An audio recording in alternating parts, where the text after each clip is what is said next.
Hello friends, welcome to my channel JS Coaching for Learning. So students, as you all know, हम NCERT cover कर रहे थे जिसमें हम क्लास 6 तक सोशल साइंस से शुरुआत की थी हमने, जिसमें चैप्टर नंबर 1, 2, 3, 4 कंप्लीट कर चुके हैं.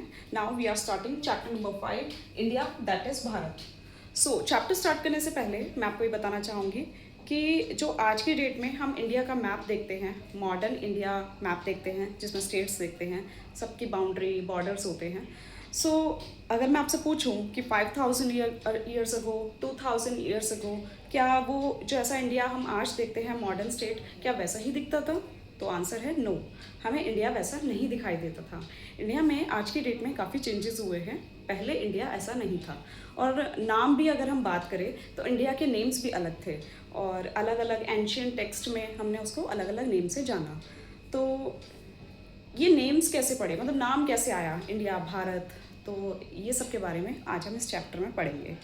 लेकिन स्टार्ट करते हैं इस चीज़ से कि शुरुआत कैसे होती है कि जो इनहैबिटेंट्स थे, जो लोग भारत के लैंड पे रह रहे थे, इंडिया के लैंड पे रह रहे थे, उन लोगों ने इंडिया को अलग अलग नाम से जाना. देन जो ट्रैवलर्स आए, जैसे बाहर के लोग, चाइनीज़ आए, अलग अलग कंट्रीज से आए, उन्होंने अपने टेक्स्ट में, अपने ट्रैवलॉग्स में इंडिया को अलग अलग नेम से बोला है. तो इस तरीके से इंडिया का अलग अलग नाम थे उस टाइम पे. लेकिन हम इंडिया को पूरा पूरा इंडिया जैसा दिखता है आज की डेट में, पूरा एक इंडिया कंट्री है, उस तरीके से नहीं जानते थे. हम इंडिया को छोटे छोटे रीजन के हिसाब से जानते थे, या फिर अगर जानते थे तो पूरे जैसे पूरा इंडिया था उसमें पाकिस्तान, अफगानिस्तान, बांग्लादेश, ये सब इंक्लूड होके, तो ये पूरा उसको हिसाब से, उस तरीके से उसको जानते थे. तो आज की डेट में जो इंडिया है वो अलग है काफ़ी. तो स्टार्ट करते हैं topic, how Indians named India. Indians ने इंडिया का नाम कैसे रखा, मतलब इंडियंस ने इंडिया कैसे रखा नाम.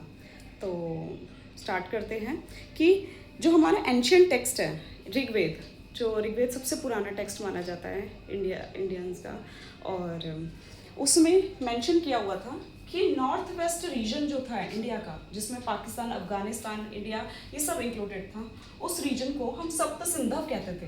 क्या कहते थे? सप्त सिंधव. सप्त मतलब 7, सिंधव रिवर का नाम है जिसे हम इंडस रिवर के आज की डेट में कहते हैं, सिंधु रिवर, उसको सिंधव कहा जाता था. हालांकि हम रिवर का नाम, एक नॉर्मल रिवर को भी हम सिंधव ही कहते थे पहले के टाइम पे. तो सप्त सिंधव का मतलब होता है लैंड ऑफ 7 रिवर्स. 7 रिवर्स की लैंड को हम सप्त सिंधव कहते थे, नॉर्थ वेस्ट रीजन को. अब नॉर्थ वेस्ट रीजन आप याद करें, आज के मैप में अगर हम देखें तो उसमें काफ़ी रिवर्स नहीं निकलती. इंडस रिवर निकलती है, ब्यास, रावी, सतलुज, चिनाब, झेलम, ये सब जो रिवर्स थी नॉर्थ वेस्ट रीजन की साइड पे, उसकी वजह से हम उसको सप्त सिंधव रीजन कहते थे. ठीक है. सिंधव का मतलब सिंधु है, जिसको आज की डेट में हम इंडस रिवर कहते हैं. ठीक है. इंडस रिवर का ही पहले नाम सिंधु कहा जाता था. सिंधु आज की डेट में भी हम बोलते हैं, लेकिन उससे भी पहले हम इसको सिंधव कहते थे. सिंधव रिवर्स के लिए भी यूज़ किया जाता था नेम. ओके. नेक्स्ट हमारा एक महाभारत टेक्स्ट था, जिसके अंदर हमें भारत के लिए भारतवर्ष और जम्बू द्वीप इस नाम से हमने भारत को जाना.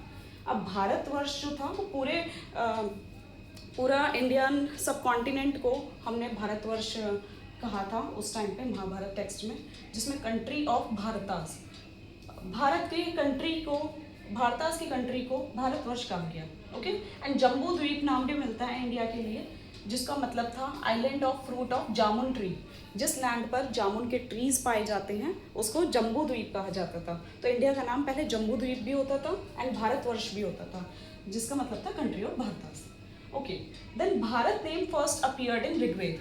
ऋग्वेद जो मैंने आपको बताया सबसे एंशियंट टेक्स्ट था, सबसे पुराना टेक्स्ट जो था हमारा, वो ऋग्वेद ही था. और ऋग्वेद के अंदर हमें भारत नाम मिलता है. भारत एक पहले एक कम्युनिटी होती थी, उसके नेम पे ही ये इंडिया का नाम पड़ा था. देन आगे हम बात करें, हमें अशोका के इंस्क्रिप्शंस भी मिलते हैं.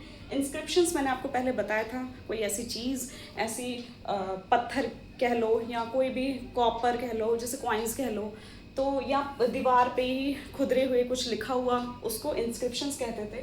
तो उस पर हमें जम्बू द्वीप नाम मिला, जो पूरे इंडिया के लिए यूज़ किया जाता था. जम्बू द्वीप जिसका मतलब होता था island of fruit of jamun tree, जिसके अंदर हम पूरा सिर्फ आज की डेट में जो इंडिया देखते हैं सिर्फ वही नहीं, उसके अंदर बांग्लादेश, पाकिस्तान, अफगानिस्तान, इस पूरे और पूरा इंडिया, इन सबको मिलाकर हम उसको जम्बूद्वीप कहते थे।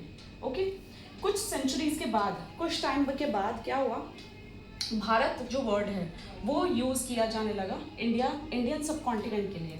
भारत नेम यूज़ किया जाने लगा इंडियन सब कॉन्टिनेंट के लिए। ओके, जिसको हम साउथ साइड में, जैसे मद्रास, चेन्नई, जब पहले मद्रास कहा जाता था चेन्नई को, देन जो साउथ साइड में सारे आंध्र प्रदेश, कर्नाटका, केरल, तमिलनाडु,